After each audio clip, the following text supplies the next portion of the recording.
I'm Cynthia James, and this network is about changing lives one woman at a time.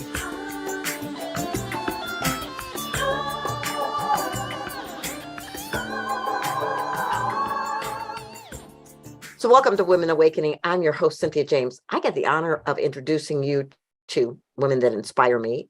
I think they're extraordinary because they take leaps of faith and they're change makers.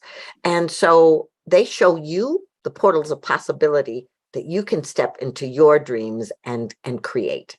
And so I am very excited in this moment that I get to tell you that you can subscribe. You can subscribe to Spreaker, Spotify, iTunes, iHeart, YouTube.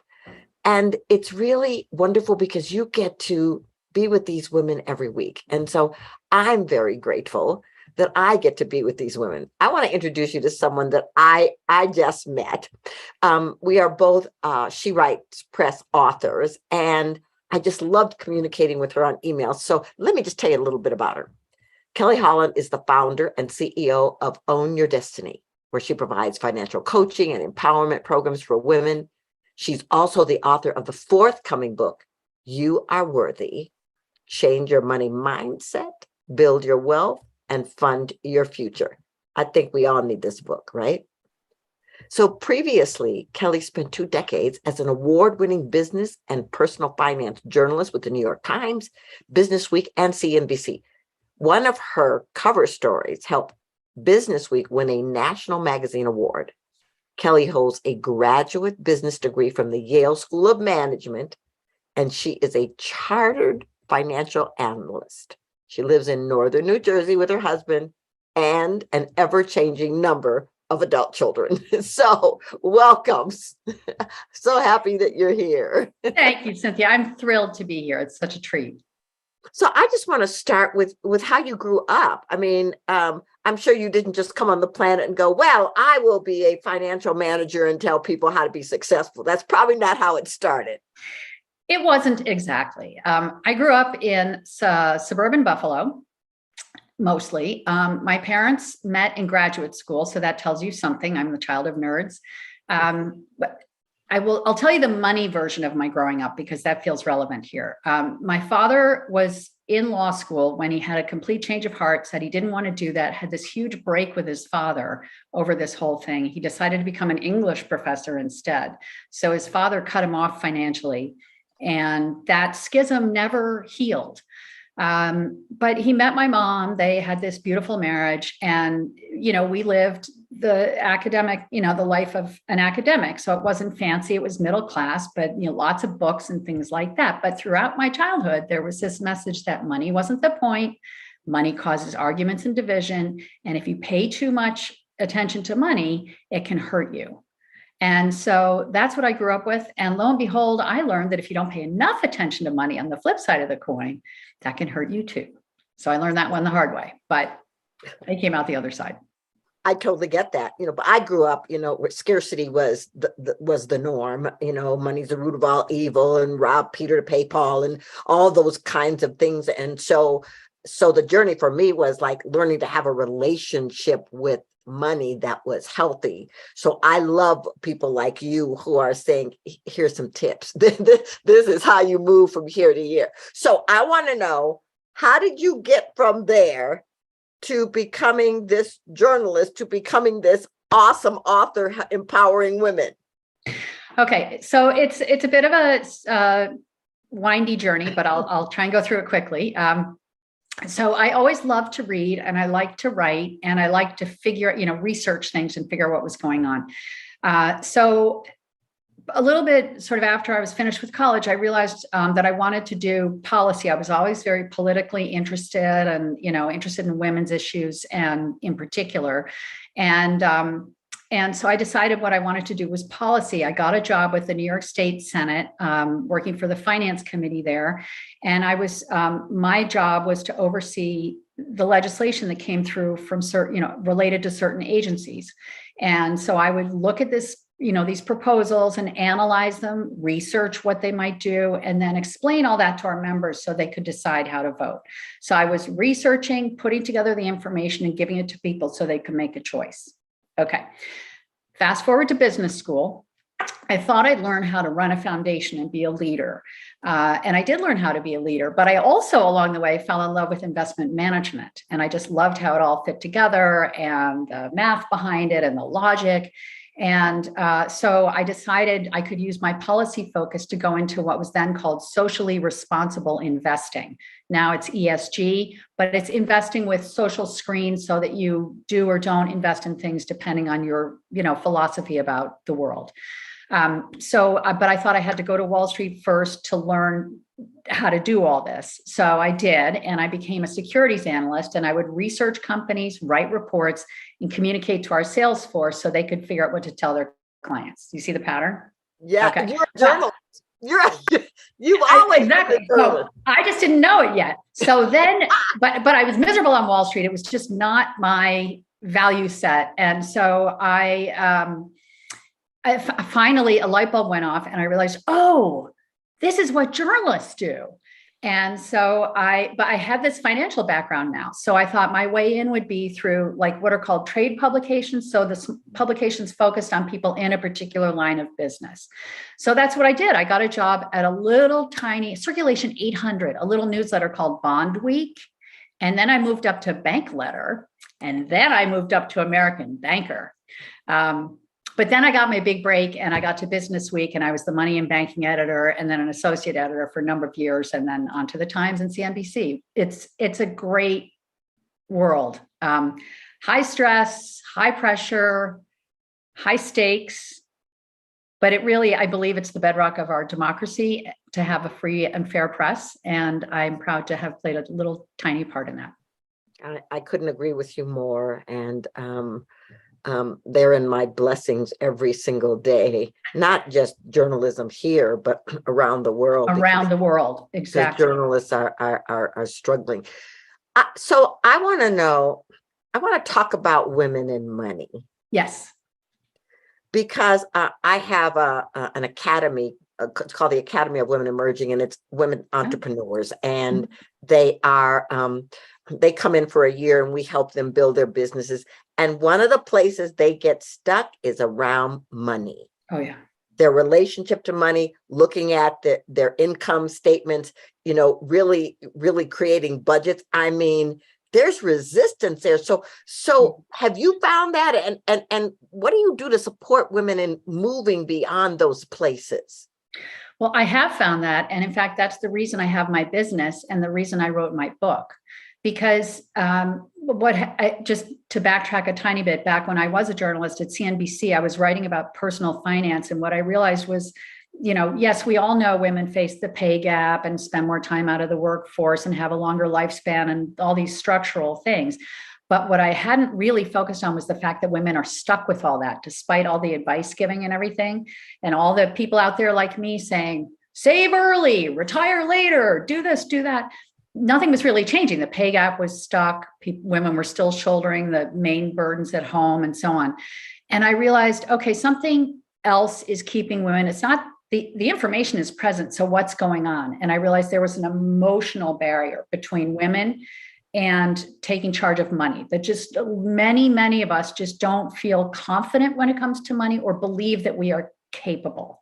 So that's when I went and got my coach training to start helping women over the emotional hurdle with money so that then they would be in a receptive state and ready to learn what in fact is simpler than all the jargon and mumbo jumbo makes it sound like. So that's how I came to my practice. But absolutely, I see it in my coaching all the time. I mean, I will tell you about a serial entrepreneur I coached. She'd had a successful business before, and then she was launching a second one. She came to me because she wanted to do it right. And she would sit on my couch. This was her body language. I mean, she was like a tangled up knot. And as we talked and we helped her uncover her strengths and she had to overcome some thoughts that she had about what happened with her first business and stuff she was blaming herself for that was not her fault. And just to see the strengths that she did summon there and was now bringing to her new business to carry forward. You could see it in the way she was sitting, and you could see it in the way she talked about her business. And once she started believing in herself, she was a sponge, and she's off to the races. She's hired staff. She made it thriving through the pandemic. It's lovely to see. So Cool. yes, a long way of saying absolutely many women have emotional hurdles to overcome with respect to money. Well, and that's why one of the things I loved about your book was like the first thing in the subtitle was change your money mindset. Yeah. Mm-hmm. And so it's so emotional. Yes. And we can be in such places of shame around our relationship to money. I remember when I had my first coach, and she said, okay, I need you to look at your finances. I almost had a meltdown. Because it wasn't that I wasn't doing okay, but there was something about if I really looked at it, I was going to really see how terrible I was. And then that's exactly it. You think these numbers describe your self-worth. No, they're numbers. They are, to be clear, data. And yes. when you look, what you are seeing is your starting point on your journey to greater financial wellness. That's it.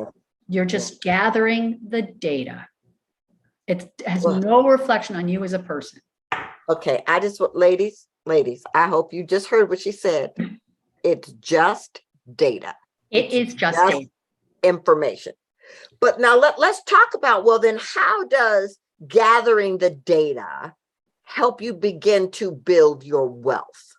Okay. So this is a process that I take readers through in my book, in You Are Worthy.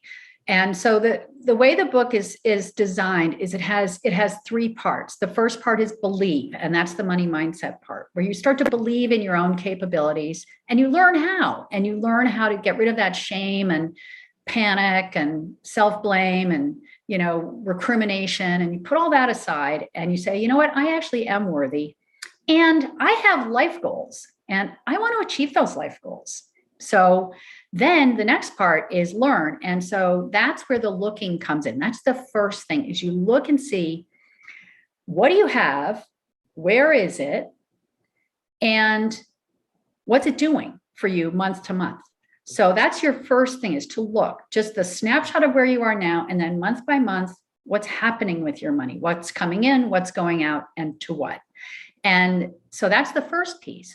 Once you know that, knowledge is your tool to make it all happen, because then you can set your intentions. In fact, I like to call a budget a statement of intent, because it's your statement of what you want your money to do, how you want to be using your money in line with your values and goals. And so you set that up, and then that's the next piece. And then the piece after that is, what about your long term? Right? Once you have used a budget to get yourself set up with some financial security, some emergency savings, some free cash flow, then you can start thinking about investing for the future and building your wealth and building your future security. And then I take you through how to do that. So, but the looking is absolutely step 1. Okay. Believe in yourself, trust that you are worthy. And then all you're going to do when you look is gather data so you can start your journey. That's where it comes in. I love that. Can you hold up the book for us so we can see it? Of course I can. It's You Are Worthy. Yes. Okay, ladies, I want you to just take that in. You are worthy. And what she's talking about are simple steps for you to just open up the possibilities of your abundant flow. I'm so grateful.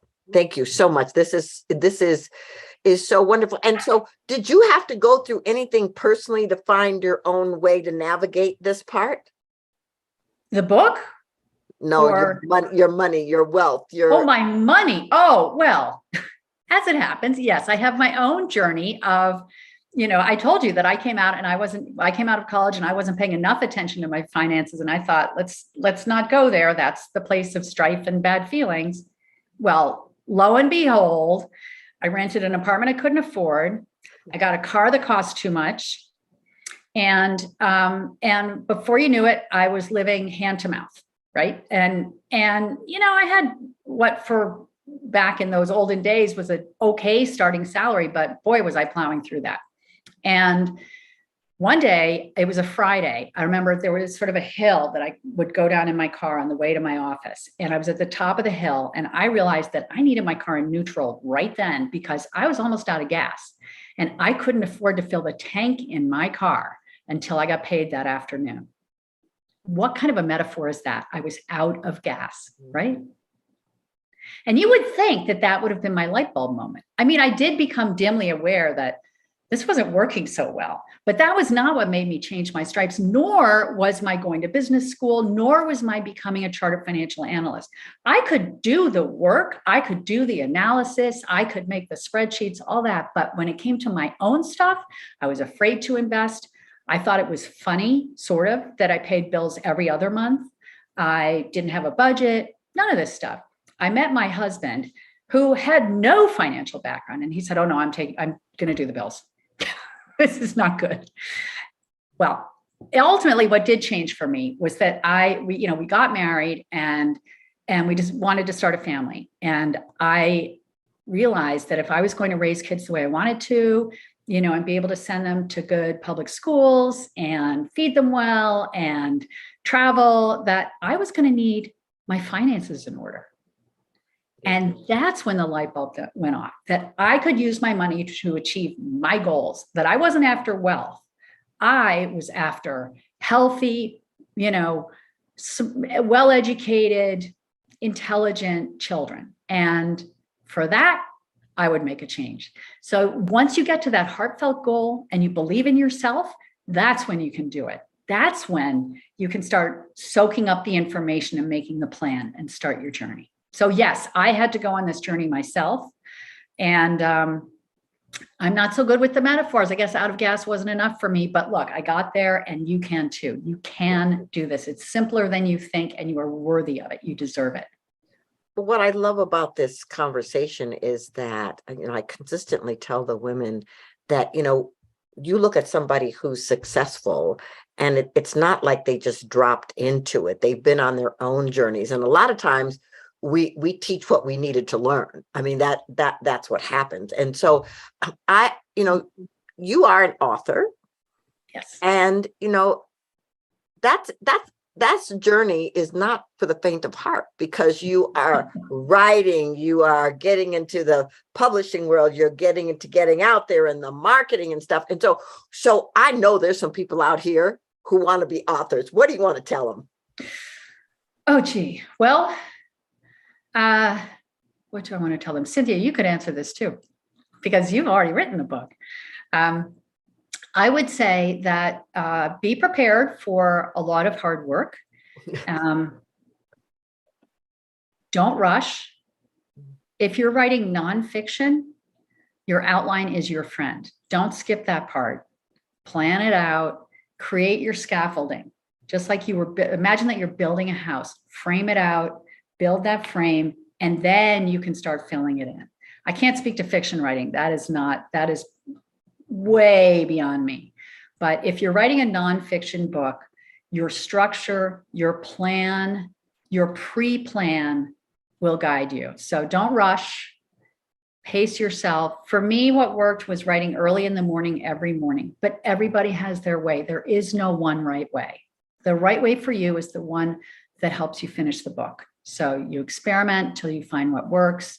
Be gentle with yourself, and understand that books take all kinds of forms and appear in the world in all different ways. So you can be an author. Yeah. And I want to just remind you ladies about collaboration. Kelley and I met because she's a collaborator. She wanted to connect with other people who are writers and doing, and that's an important thing, because I think, especially when women come together and we nurture and support each other, we become more powerful and we become more visible. And so I just want to tell you, everything that she just said is really important. And, it takes a little bit of time to launch a book and publicize it and get your name out there, but don't give up, because if there's a message that wants to come through you, there's a reason. There's a reason.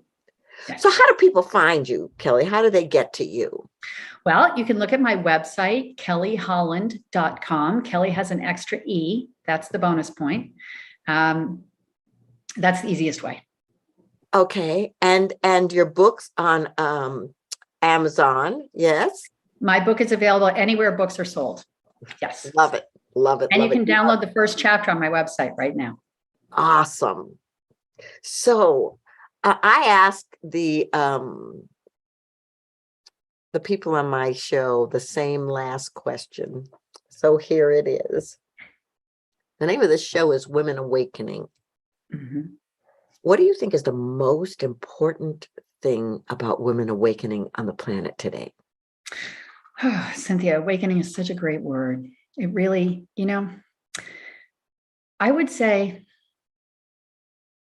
believe this, we are so amazing. Mm-hmm. We are so amazing. And when we awaken to that and we use our resources, including our money, but not only our money, in service of our purpose, we can be a force for all kinds of good in the world. We are worthy, we are capable, we can awaken, and we can shine, all of us. Oh, it's beautiful. Thank you so much. And Kelley, thank you for being here. I'm excited about your. Thank you. I really am excited to see your book in the world and changing lives. I really, it's really quite wonderful. And ladies, I say the same thing to you at the end of every show. You're a masterpiece in the making. You're dynamic, you're mighty, you're powerful, you're unrepeatable. So whatever that is, it wants to come through you. There's a reason. That dream, that desire wants to come through you because you are the one to deliver it the way you deliver it. And so I'm excited that you look at people like Kelley and you use them as examples for taking one step at a time to move in the direction of your dreams. I'm grateful to be with you. I love you, and I will see you next week.